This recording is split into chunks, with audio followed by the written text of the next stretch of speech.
Hello everyone, एक बार फिर से आप सभी का स्वागत है। और आज के इस वीडियो में हम गणित विषय का बहुपद जो हमारा टॉपिक चल रहा है उसकी आज हम दूसरी क्लास पढ़ेंगे।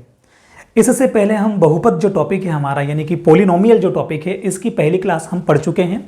उस फर्स्ट क्लास में हमने पूरा बेसिक समझा था कि पॉलिनोमियल का बेसिक क्या होता है, कितने प्रकार का होता है, टर्म्स के आधार पर यानी कि पदों के आधार पर कितने प्रकार का होता है, डिग्री के आधार पर यानी कि घातों के आधार पर कितने प्रकार का होता है, या चरों के आधार पर यानी कि वेरिएबल्स के आधार पर कितने प्रकार का होता है। वो सारे प्रकार हमने समझे थे पॉलिनोमियल के। और उसके बाद लास्ट में हमने नोक प्रश्न भी किए थे। ठीक है, तो आज जो भी समझेंगे उससे संबंधित प्रश्न हम आज करेंगे। हमने पहली क्लास में ये समझा था कि जो चर होते हैं यानी कि इंग्लिश में बोलें कि जो वेरिएबल होते हैं वो x होता है, y होता है, z होता है। बहुपद के अंदर इन वेरिएबल्स को x, y, z से डिनोट करते हैं। यानी कि बहुपद में हमको x भी मिल सकता है, y भी मिल सकता है, z भी मिल सकता है। ठीक है, पूरी क्लास में आपके माइंड में अगर आपने पिछली क्लास देखी है तो उसका डेटा चलना चाहिए, तो आपको चीज़ें बड़ी आसानी से समझ में आती जाएगी। उसके बाद अचर का क्या होता है। अचर में हमने पढ़ा था कि जो अचर होता है जो अपनी वैल्यू नहीं बदलता है।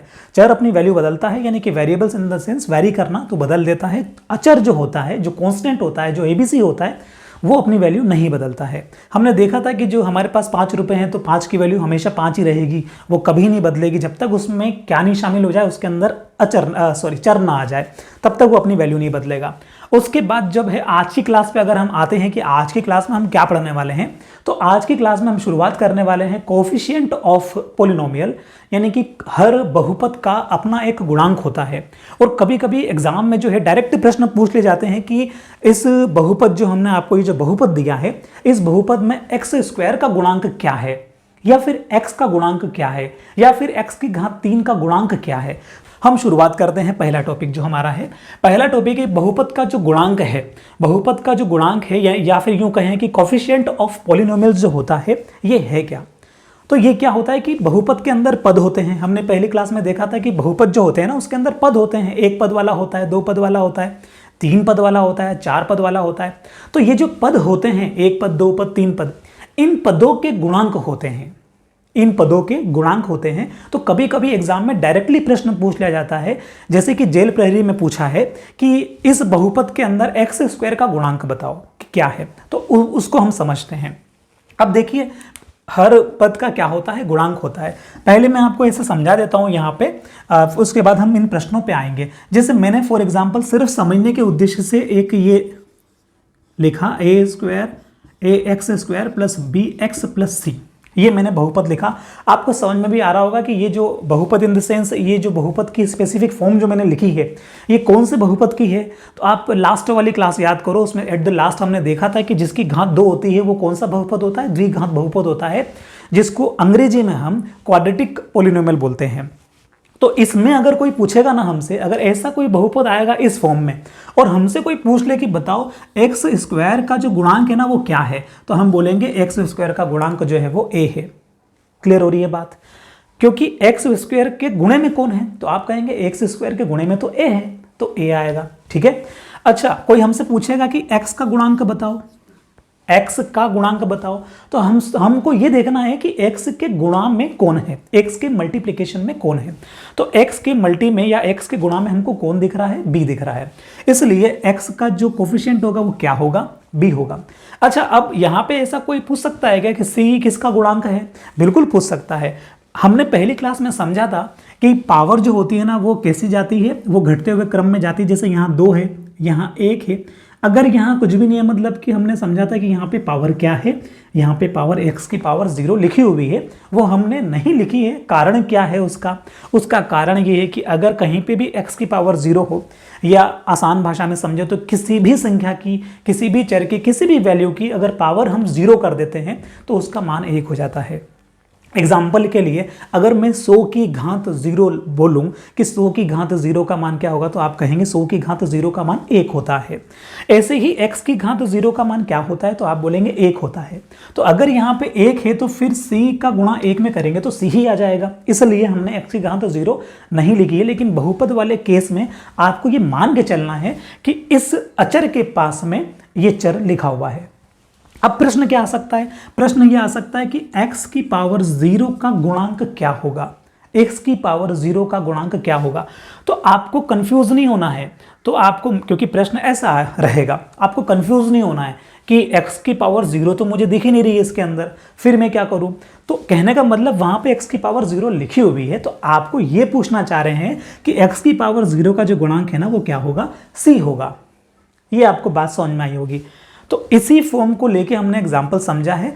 अब हम इन प्रश्नों के जवाब करते हैं। ये जो 5 प्रश्न है ना, आप समझ गए कोफिशिएंट किसको बोलते हैं। कोफिशिएंट यानी कि जो गुणा में लिखा हुआ है उसको कोफिशिएंट बोलते हैं, और डायरेक्टली इन्हीं के आधार पे कभी कभी प्रश्न एग्जाम में आ जाते हैं। तो ये जो पहला प्रश्न है, ये देखो आप, पहला प्रश्न जो लिखा है ना, मैं यहां लिख देता हूं, x square plus x plus 2, ये फर्स्ट वाला प्रश्न है। ठीक है, अगर कोई पूछेगा कि एक्स स्क्वायर का गुणांक बताओ, ठीक है, एक्स स्क्वायर का अगर हमसे गुणांक का पूछे, हम ये जानते तो हैं कि हर बहुपद का अपना एक गुणांक अवश्य होता है, पदों का गुणांक होता है। देखो यहाँ पे प्रत्येक पद का गुणांक होता है, यानी कि एक पद ये हो गया, एक पद ये हो गया, एक पद ये हो गया। ठीक है, तो ये वाला जो पद है एक्स स्क्वायर वाला, इसका गुणांक क्या होगा। तो हमको सिंपली ये पूछ रहे हैं कि एक्स स्क्वायर के गुणा में क्या लिखा हुआ है। तो वहां पे क्या लिखा हुआ है, वहां पे 1 लिखा हुआ है। अब इस पे कंफ्यूज मत होना है कि यहाँ पे 0 लिखा हुआ है। ठीक है, अगर यहाँ पे 0 लिखा हुआ होता तो फिर ये 0 और एक्स स्क्वायर आपस में मल्टी हो जाते। 0 का गुणा हम किस में भी करते हैं तो वो तो 0 हो जाती है चीज। अगर हम 100 में 0 का गुणा करेंगे तो 100 0 बन जाएगा, पूरा का पूरा रिजल्ट क्या मिलेगा, 0 मिलेगा। तो यहाँ पे अगर 0 होता तो फिर ये तो पूरा ही 0 हो जाता, तो फिर सवाल कैसे बनता। इसका मतलब यहाँ पे 0 नहीं है, यहाँ पे क्या है, यहाँ पे 1 है। बात क्लियर हो रही है आपको। तो एक्स स्क्वायर का गुणांक क्या होगा, 1 होगा। अच्छा, उसके बाद इसमें क्या पूछा है, मान लो कि इस x का गुणांक क्या है, इस x का गुणांक क्या है, तो आप बोलेंगे इसके आगे कुछ भी नहीं, मतलब कि यहाँ पे 1 है। और फिर वहां पे x की पावर 0 लिखी हुई है। कभी हमको प्रश्न में डायरेक्ट ये बोल दे कि x की पावर 0 का गुणांक क्या है, तो हमको जो अचर लिखा हुआ है लास्ट में उसके ऊपर ध्यान लगाना है बस, कि x टू द पावर 0 का जो गुणांक है, जो कोफिशिएंट है, वो क्या है, 2 है। बात क्लियर है। तो पहले वाले सवाल के इन तीनों के हमने जो है कोफिशिएंट लिखे हैं, जिनके उत्तर ये हैं। अब हम सेकंड वाले सवाल में आते हैं। सेकंड वाला जो सवाल आपको दिख रहा है, इस वाले सवाल में आप ये देखेंगे कि x टू द पावर 3 मतलब कि x की घात 3 माइनस x की घात 2 प्लस 2। इसको आप बड़े ध्यान से समझना, क्योंकि इसके अंदर क्या है ना, इसके अंदर साइन वगैरह चेंजेस आया है थोड़ा सा। तो प्लस 2 ये वाला हमको सवाल दिया है वहां पे।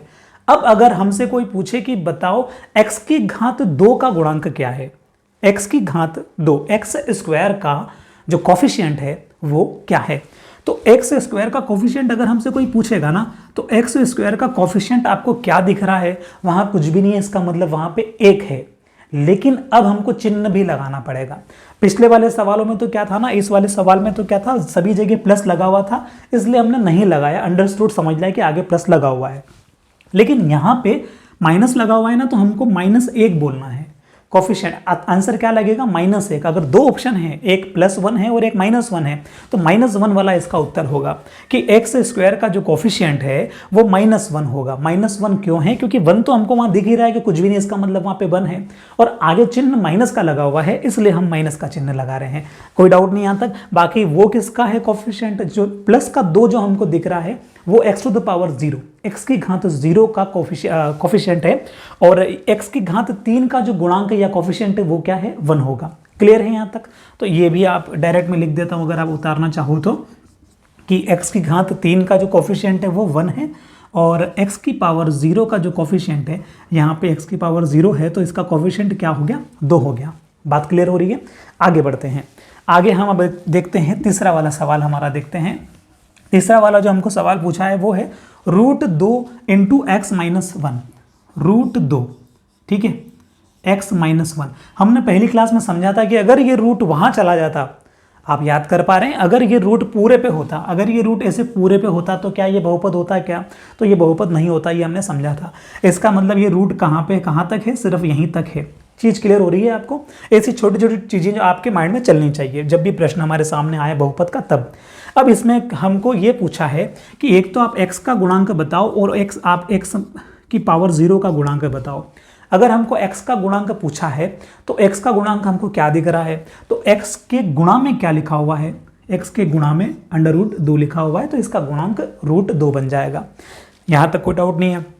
अगर कोई पूछे कि x की पावर 0 का गुणांक क्या है, तो x की पावर 0 यहाँ लिखी हुई है ना, यहाँ कुछ भी नहीं है, इसका मतलब यहाँ पे x की पावर 0 लिखी हुई है, तभी तो गुणांक 1 आएगा। तो x की पावर 0 का गुणांक 1 होगा, लेकिन किसका 1? माइनस का 1, क्योंकि चिन्ह भी देखना है हमको, तो माइनस का 1, ये इसका उत्तर आएगा। ठीक है, अब इस सवाल में एक और चीज़ हम देख लेते हैं। अगर इस सवाल में हमसे ये पूछते कि बताओ x की घात 2 का गुणांक क्या है, x की घात 2 का गुणांक क्या है, तो x की घात 2 का गुणांक जो आएगा ना, x की घात 2 का गुणांक 0 होगा। क्यों होगा? क्योंकि हमको इस बहुपद में x की घात 2 दिख रही है क्या? नहीं दिख रही है ना। तो अगर आप पूरा बहुपद देख पा रहे हो, सिर्फ 0 को आपको छोड़ना है, क्योंकि x की पावर 0 आपको प्रश्न में नहीं दिखेगी, लेकिन x की पावर 0 के अलावा अगर वो कुछ बोल दे कि x की घात 2 बताओ, x की घात 2 का आपको क्या बताना है? कोफिशिएंट बताना है, लेकिन प्रश्न में x की घात 2 नहीं दिया है, इसका मतलब उसका कोफिशिएंट जो होगा वो क्या होगा? 0 होगा। कहने का मतलब इस प्रश्न में आपसे बोलता है कि x की घात 3 का कोफिशिएंट बताओ। कैसे बताएंगे? x की घात 3 इसमें है ही नहीं। क्लियर हो रही है बात? लेकिन इसी प्रश्न में अगर x की घात 0 पूछेंगे तो हम बता सकते हैं, क्योंकि हमको मालूम है कि उस चर के साथ जो है कहीं ना कहीं क्या है, x की पावर 0 उसके साथ में है। तो ये था इसका उत्तर। आगे हम बढ़ते हैं। अब हम देखते हैं अगला जो प्रश्न है हमारा, ये माइनस x की घात 3 प्लस 4x की घात 2 प्लस 7x माइनस 2, ये वाला है। ठीक है, इस सवाल में अगर मैं आपसे पूछूंगा ना कि x की घात 4 का कोफिशिएंट बताओ, x की घात 4 का, तो आपका जवाब सिंपली होना चाहिए 0। ठीक है, क्यों? क्योंकि इसके अंदर x की घात 4 है ही नहीं, तो कैसे लाएंगे फिर। लेकिन अगर वो पूछे कि x की घात 3 का कोफिशिएंट बताओ, तो x की घात 3 का कोफिशिएंट क्या होगा? आप कहेंगे आगे 1 है और साइन माइनस का लगा हुआ है। आपको अगर इसका कोफिशिएंट पूछेगा x की घात 3 का, तो आप कहेंगे इसका कोफिशिएंट जो उत्तर आएगा वो माइनस का 1 आएगा। चिन्ह माइनस का है इसलिए माइनस लगाया, और x के आगे कुछ भी नहीं है, मतलब 1 लिखा हुआ है। अगर आपसे x की स्क्वायर का कोफिशिएंट पूछेगा तो आप क्या बोलेंगे? इसका कोफिशिएंट 4 होगा, चिन्ह प्लस का रहेगा। प्लस का ही है, हाँ प्लस का रहेगा। ठीक है, अगर आपसे x का पूछेगा कि इस x का कोफिशिएंट बताओ, तो आप क्या बोलेंगे? इसका कोफिशिएंट 7 है। क्लियर हो रही है बात? प्लस का 7 है। अगर आपसे यहाँ कुछ भी नहीं, मतलब कि x की पावर 0 का क्या पूछेंगे, वो x की पावर 0 का कोफिशिएंट बताओ, तो आप क्या बोलेंगे? माइनस का 2 है, क्योंकि 2 तो लिखा ही है और आगे माइनस का चिन्ह लगा हुआ है, इसलिए माइनस का 2 इसका उत्तर आ जाएगा। अब ये वाला प्रश्न जो है आप जो क्या करेंगे, घर पे बनाएंगे, ये आपके लिए होमवर्क है, और अगर आंसर आ जाए तो कमेंट करके बता देना मेरे को। ठीक है, इसके आपको क्या करना है, इसके आपको x स्क्वायर का, x का और x की पावर 0 का कोफिशिएंट आपको बताना है।